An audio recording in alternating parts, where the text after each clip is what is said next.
At a very young age, I had a really deep sense of God and of the sacred. I was one of those strange kids who walked themselves to church because I lived in a time when you could do that.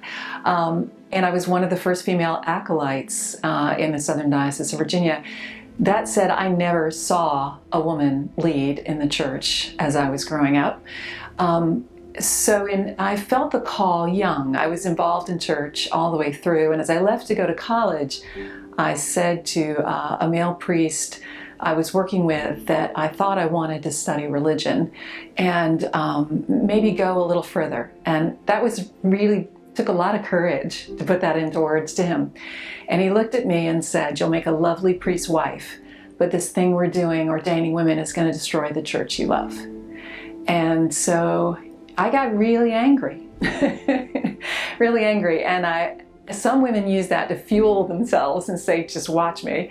I walked away. I walked away for about 10 years from the church, and it was a while before I came back. As I started to put together a life and to have children, I realized I couldn't raise my children without the church. So that's actually, as many families do, that's when I came back. And then I never left. I kept finding my way forward. But it was really only as I came back in my 30s that I was experiencing women in some forms of leadership in the church. I just had never seen it officially in an ordained capacity. It always had been women in informal, non-ordained roles. And I found that as I moved into more official capacities, I would have young girls come up to me even in the 90s and 2000s, early 2000s, and say, "Can I do this too? Is this something that I can think about doing as well?" So I'm really struck by how recent women's ordination is still, even today, where it feels like we've always been here. We haven't. And what's really lovely, though, is no matter what your response was, whether you got angry and walked away like I did for a while, or whether it pushed women to say, "Just watch me." What's lovely about it is God wastes none of that. It all goes into making us who we are and helps us as we work with the next generation coming along. So God wastes none of it. It's a really beautiful reality.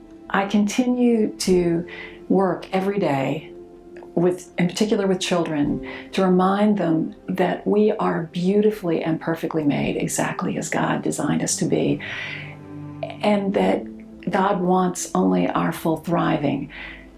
And as we come into this time of looking back and seeing all that was done to open doors for women, to acknowledge the leadership and the gifts of women, I am so grateful. I am so grateful to those women who did get angry and say, "I'm going to do this anyway," who took the chance and opened doors for all of us to come along behind them. And then we can bring the next generation forward with us.